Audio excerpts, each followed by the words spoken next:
हर हर महादेव। स्वागत है आपका इस PRT व्लॉग काशीवाला के एक नए वीडियो में। जगन्नाथ महाप्रभु के धाम पुरी के दर्शन और उसके आसपास के प्रसिद्ध टूरिस्ट प्लेस को एक्सप्लोर करते आज हम आ चुके हैं बंगाल की खाड़ी के तट पर, उड़ीसा के सबसे प्रमुख और वर्ल्ड यूनेस्को हेरिटेज साइट में शामिल कोणार्क सूर्य मंदिर में। ये वीडियो 2 पार्ट में रहेगी, क्योंकि अगर एक पार्ट में डालूं तो वीडियो काफ़ी लंबी हो जा रही थी और जितना बेहतरीन और खूबसूरत ये जगह है कि कुछ भी स्किप कर दूं ये मेरे से हो नहीं पा रहा था। वीडियो के इस पार्ट में हम आपको कोणार्क सूर्य मंदिर का जो संग्रहालय है उसका कंप्लीट टूर देंगे और दूसरे भाग में हम आपको दिखाएंगे कोणार्क के सूर्य मंदिर को, जो करीब 900 सालों से वैसे ही खड़ा है। अभी फ़िलहाल चलते हैं म्यूजियम में। म्यूजियम में प्रवेश करते ही आपको एक खूबसूरत सा वॉल आर्ट दिखेगा। यहाँ से म्यूजियम में प्रवेश के लिए आपको प्रति व्यक्ति 40 रुपये का टिकट लेना होगा। चलिए हम टिकट लेते हैं और फिर चलते हैं म्यूजियम के अंदर।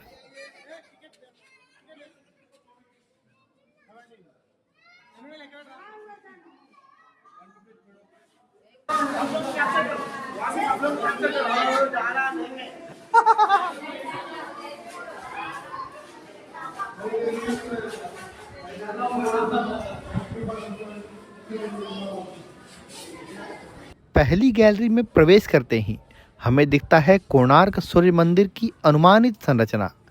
इसे ठीक वैसे ही बनाया गया है कि शायद ये सूर्य मंदिर पूर्व काल में ऐसा ही होगा, क्योंकि आज से 900 वर्ष पहले जब ये मंदिर बना था तब की कोई ठोस सबूत मौजूद नहीं है कि मंदिर की वास्तविक संरचना ठीक ऐसी होगी, पर अनुमानतः इस रेप्लिका को तैयार किया गया है।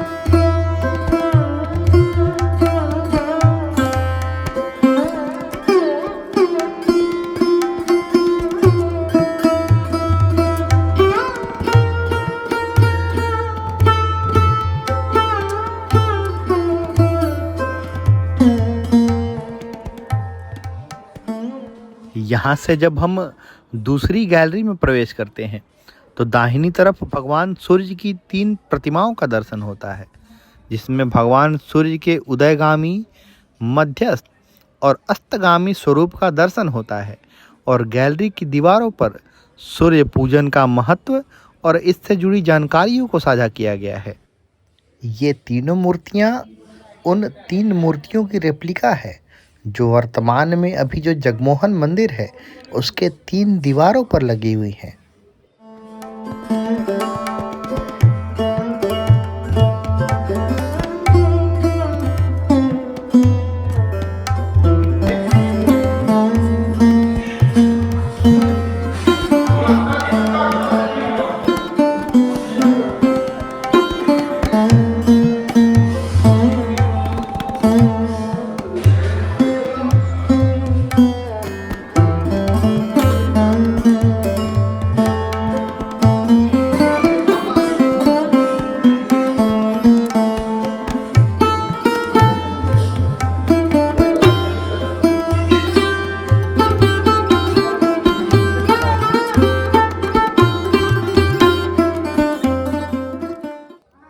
ये है मंदिर की वर्तमान संरचना।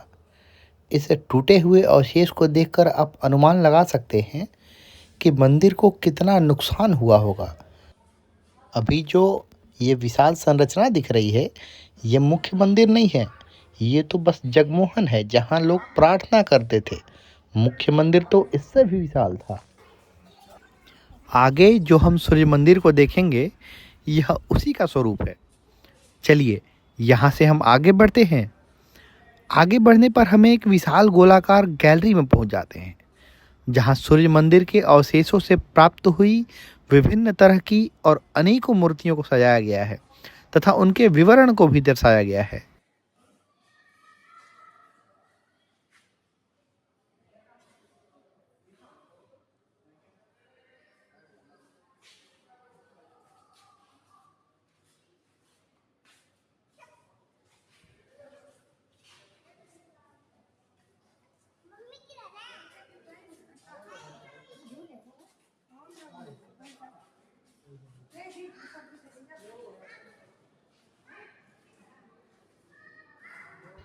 इतनी अधिक संख्या में मौजूद ये वही मूर्तियां हैं जो मंदिर के संरक्षण के समय प्राप्त हुई, जिन्हें एक विशेष तरह से संरक्षित करके दर्शकों के लिए म्यूजियम में रख दिया गया, ताकि इसकी जानकारी हर एक टूरिस्ट तक आसानी से पहुंचाई जा सके।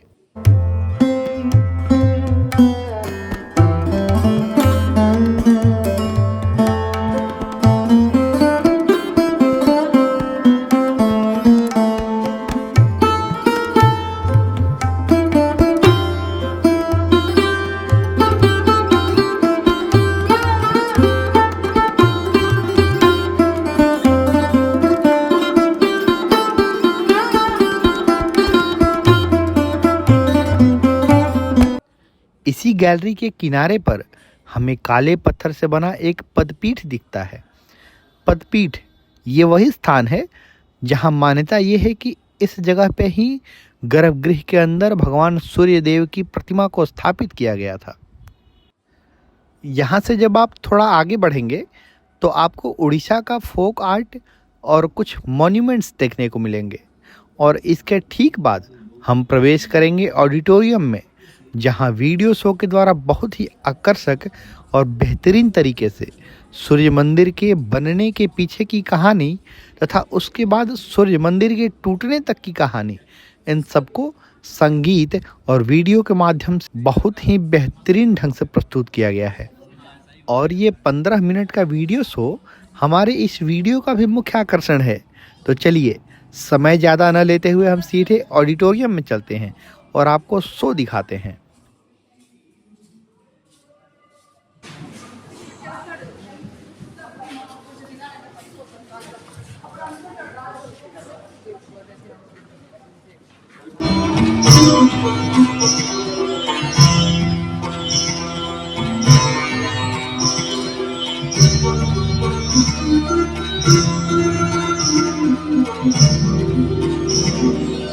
ये भारतवर्ष है जिसे दुनिया कभी विश्व गुरु के रूप में जानती थी। इसी भारतवर्ष का एक महत्वपूर्ण राज्य है ओडिशा। प्राचीन काल में ये कलिंग के नाम से विख्यात था। सूर्य की पहली किरण इसी प्रदेश के एक कोण पर पड़ती है। इसी स्थान पर कभी संसार का सबसे भव्य और विशाल सूर्य मंदिर बनवाया गया था। तुम कलिंग की पहचान हे कोणार्क, इतिहास का स्वाभिमान हे कोणार्क। कलाकृति के मुख्य द्वार तुम जग में, कला शास्त्र की दिव्य झलक पत्थर में। विश्व गुरु भारत के गौरव, आज दया के पात्र हो क्यों। कोणार्क कोणार्क कोणार्क कोणार्क। सैकड़ों साल पहले की बात है। पुरातात्विक दस्तावेज के तौर पर संग्रहित पुस्तक मादला पांजी और बाया चकड़ा में उल्लेख है कि 13वीं सदी में गंग वंश के राजा लांगुला नरसिंह देव ने इस सूर्य मंदिर का निर्माण करवाया था।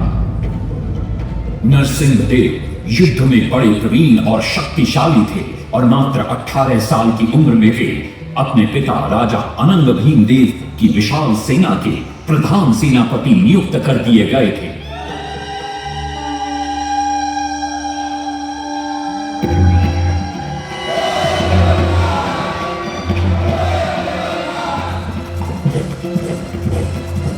सेनापति बनने के बाद नरसिंह देव ने अपने कुशल नेतृत्व से दक्षिण के कई आक्रमणकारी राजाओं को युद्ध में हराया।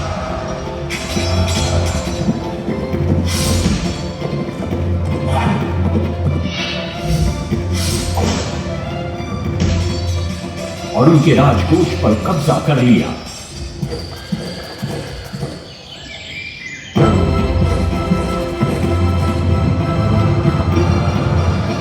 तत्पश्चात उन्होंने विजय तुंगा, जिसे आज हम वारंगल के नाम से जानते हैं,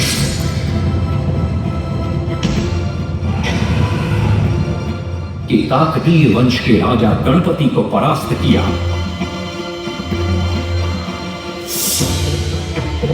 और उनके राजकोष पर भी कब्जा कर लिया। 3 वर्षों तक निरंतर युद्ध के पश्चात जब वे बहुत सारी धन संपदा लेकर कलिंग लौटे तो राजमहल में उनका भव्य स्वागत हुआ।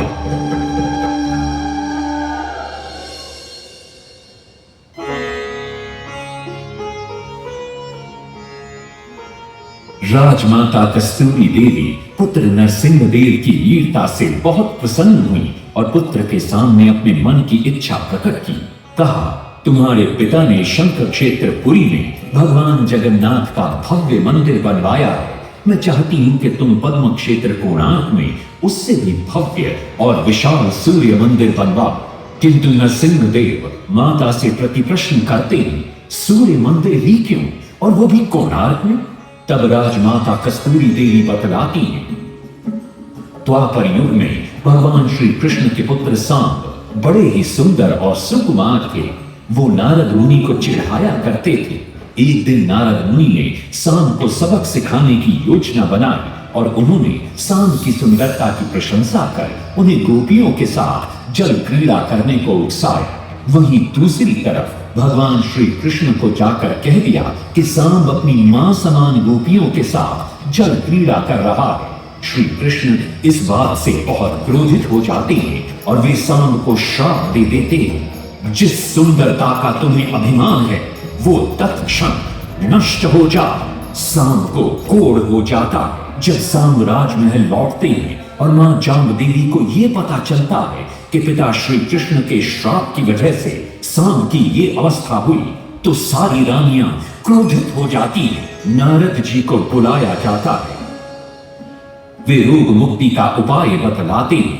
वे कहते हैं, सूर्य की पहली किरण ऊढ़ देश के एक कोण पर पड़ती है जिसका नाम कोणार्क है। सांब को वहीं जाकर सूर्य की आराधना करनी होगी।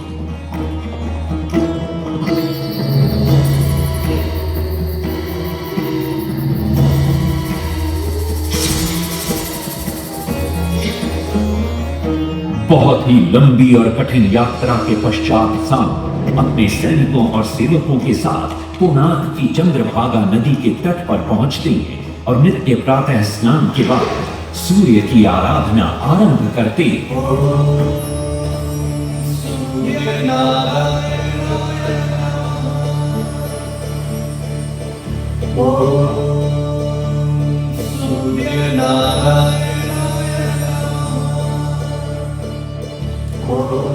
अन्न जल त्याग कर 12 साल की कठिन तपस्या के बाद सूर्य देव प्रसन्न होकर प्रकट होते और सांब को रोग मुक्त होने का वरदान देते।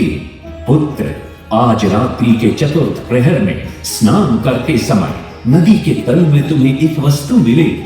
वो मेरा ही प्रतिरूप होगी। उसका स्पर्श पाते ही तुम इस कोढ़ रोग से मुक्त हो जाओगे। स्नान के पश्चात सांब जब नदी से बाहर आते हैं तो वो रोग मुक्त हो चुके होते हैं। उनके हाथ में एक छोटा सा पत्थर है। उनके सुंदर और सुकुमार शरीर को देखकर सारे अनुचर और सिपाही प्रसन्न होते हैं। सांब उस पत्थर को वहीं स्थापित कर एक छोटा सा मंदिर बनवाते हैं। लेकिन जब उन्हें ज्ञात होता है कि सूर्य पूजा का विधि विधान यहाँ किसी को पता नहीं है तो वे चिंतित हो जाते हैं। वे ध्यान में बैठते हैं। सूर्य देव पुनः प्रकट होते हैं और सांब के पूछने पर बतलाते हैं कि दूर पश्चिम में साक्य देश के मागा ब्राह्मण पूजा की विधि विधान जानते हैं। सांब साक्य देश की ओर निकल पड़ते हैं जो आज का ईरान है। महीनों की लंबी यात्रा के बाद सांब 18 मागा ब्राह्मण परिवारों को साथ लेकर कोणार्क लौटते हैं और सूर्य मंदिर में पूजा शुरू हो जाती है। राजमाता कस्तूरी देवी नरसिंह देव को बतलाती है कि विवाह के कई वर्षों बाद तक जब हम निसंतान थे मैंने भी उस सूर्य मंदिर में पूजा अर्चना की और तुम पुत्र रूप में मुझे प्राप्त हुए। माता की बात सुनकर नरसिंह देव मां को कोणार्क में संसार का सबसे भव्य और विशाल मंदिर बनाने का वचन देते। सदाशिव सामंतराय महापात्र, जो शिवई सांतरा के नाम से लोकप्रिय थे, वे अपने सहयोगी बीसू महाराणा के साथ मंदिर का प्रतिरूप बनाते और नरसिंहदेव के समक्ष प्रस्तुत करते। नरसिंहदेव मंदिर का प्रतिरूप देखकर अभिभूत हो जाते और शीघ्र मंदिर निर्माण कार्य आरंभ करने का आदेश देते। दूर दूर से बड़े बड़े पत्थर लाए गए, जितने पत्थर डाले गए सारे टूट गए। पाटली को ताला उसमें डाले गए, नहीं पटा ताला, सारे टूट गए। सिर्फ सांतरा हुए परेशान, किस विधि मंदिर बने। सिर्फ सांतरा हुए परेशान, किस विधि मंदिर बने।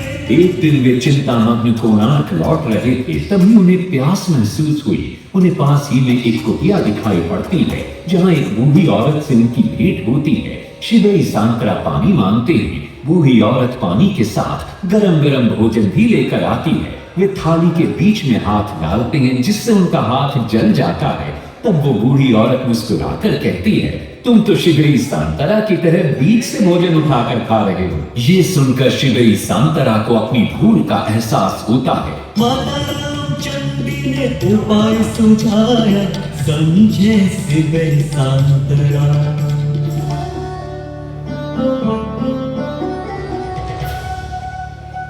तत्पश्चात वो किनारे से पत्थर डलवाना शुरू करते हैं और मंदिर निर्माण का कार्य तेजी से आगे बढ़ने लगता है।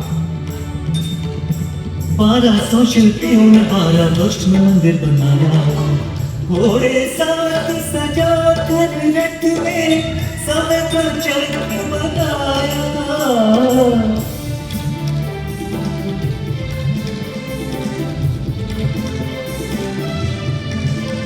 दूसरी तरफ कलिंग के उत्तर के राज्यों के नवाबों के बार बार राज्य पर आक्रमण हो रहे थे। इन आक्रमणों से क्रोधित होकर नरसिंहदेव अपनी विशाल सेना को लेकर युद्ध के लिए निकल पड़े।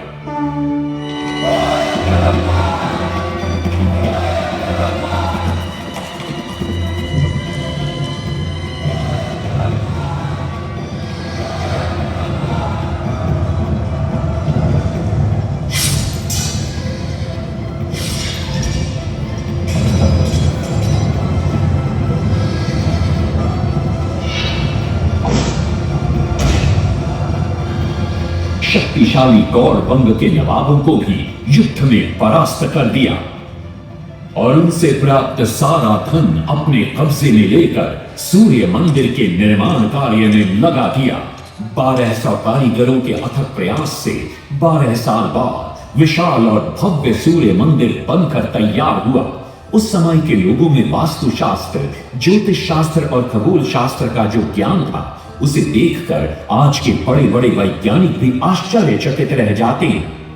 कई प्रयासों के बाद भी मंदिर के गुंबद पर कलश स्थापित नहीं हो पा रहा था। क्रोधित नरसिंहदेव ने आदेश दिया कि कल प्रातः काल तक यदि कलश स्थापित नहीं हुआ तो सबके सर धड़ से अलग कर दिए जाएंगे। सभी शिल्पकार घोर चिंता में डूब जाते हैं।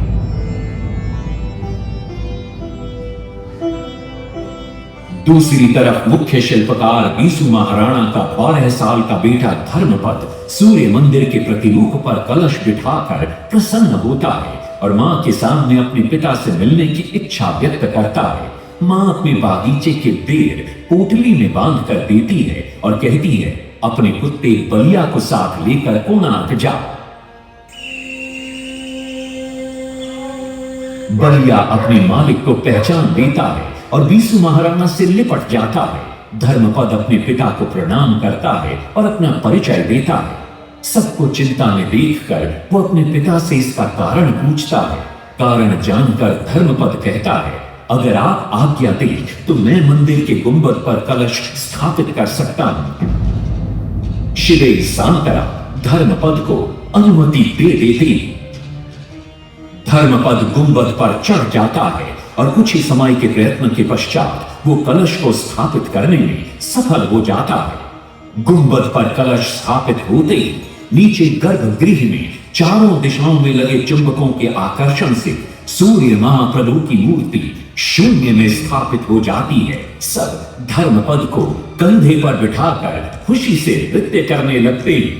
तभी कुछ कारीगर इसका विरोध करते हुए कहते हैं, अगर सुबह राजा को यह पता लग गया कि इस बच्चे ने कलश को स्थापित किया है तो किसी का बचना संभव नहीं है, इसलिए धर्मपद को मरना होगा।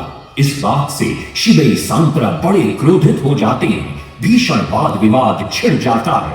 ये सब देखकर धर्मपद गहरी चिंता में पड़ जाता है और वो सोचता है कि यदि मेरे जीवित रहने से इन सब का सर काट दिया जाएगा तो इससे अच्छा है कि मैं आत्म बलिदान कर दूं ताकि सबके प्राण बच जाएं।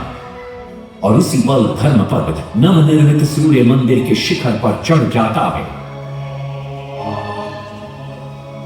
इस महाराणा के सुपुत्र धर्मान कलश बिठा के त्याग दिए निज प्राण शिल्पियों का मान बढ़ाया। वास्तु शास्त्र के अनुसार बना सूर्य मंदिर। सूर्य उत्तरायण हो या दक्षिणायन हो, सूर्य उदय की आज भी पहले किरण पड़ती प्रभु के ऊपर।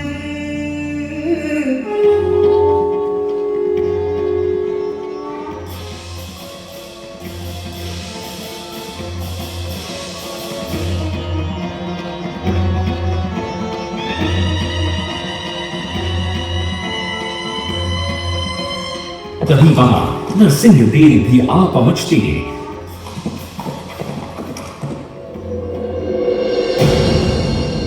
और सूर्य महाप्रभु को शून्य में स्थापित देख वे भी आनंद से भर जाते हैं और शिवई सांतरा की भूरी भूरी प्रशंसा करते हैं। वो ये भी घोषणा करते हैं कि माघ शुक्ल पक्ष की सप्तमी को मंदिर की प्राण प्रतिष्ठा की जाएगी। लेकिन शिवई सांतरा कहते, राजन तिथि तो अच्छी है लेकिन मंदिर की प्राण प्रतिष्ठा के लिए ये शुभ नहीं है। किंतु राजा अपनी बात पर अड़ जाते हैं। शिवई सांतरा को दुख होता है और कोई वाद विवाद किए बिना वे हमेशा के लिए वहां से चले जाते हैं।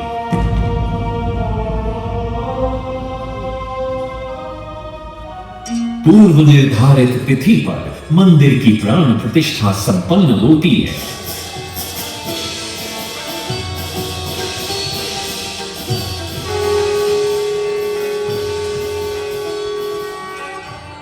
लेकिन कुछ दिनों बाद अमंगल होना शुरू हो जाता है। सबसे पहले विराट सिंह की मूर्ति नीचे आ गिरती है। तत्पश्चात मंदिर की शिलाओं का गिरना भी शुरू हो जाता है। नरसिंह देव को अब समझ में आता है कि शिवई सांतरा का कहना सही था, लेकिन देर हो चुकी थी। बहुत साल बाद मंदिर के आसपास जंगल उगाए और ये मंदिर घने जंगलों के बीच छुप गया। जब अंग्रेजों ने जंगल के बीच इस मंदिर को देखा तो उन्होंने इसका पुनरुद्धार किया। आज आप उसी विशाल मंदिर के भग्नावशेष देख रहे हैं। ये है इस प्रसिद्ध मंदिर की कथा। अब इस कथा में कितनी सत्यता है और कितनी कल्पना है ये तो किसी को नहीं मालूम, लेकिन ओडिशा की जन श्रुतियों में यही कथा विद्यमान है। तुम कलिंग की पहचानो हे घोड़ा, इतिहास का स्वाभिमान हे घोड़ा। कैसा था शो? मज़ा आया देख के? और सच सच कमेंट में बताइएगा कि क्या आपको इससे पहले इस मंदिर के बनने के पीछे की इतनी विस्तृत जानकारी पता थी? चलिए, अब हमारी वीडियो थोड़ी लंबी हो रही है तो इस वीडियो को हम यहीं पे समाप्त करेंगे और अगली वीडियो में हम आपको दिखाएंगे कोणार्क का सूर्य मंदिर। और हमने आपके लिए एक खास टूर गाइड भी किया है, जो हमें इस सूर्य मंदिर के एक एक छोटे छोटे और बड़े से बड़े पहलुओं को विस्तार पूर्वक बताएंगे। तो मिलते हैं आपसे अगली वीडियो में। अगर ये वीडियो पसंद आई हो तो वीडियो को लाइक कर लीजिएगा, और इस वीडियो का जो सबसे इंटरेस्टिंग पार्ट लगा हो कमेंट में एक बार ज़रूर बताइएगा। चलिए, तब तक आप भी स्वस्थ रहिए, मस्त रहिए, और इतने लंबे समय तक वीडियो में बने रहने के लिए आपका धन्यवाद। मिलते हैं अगली वीडियो में, तब तक के लिए हर हर महादेव।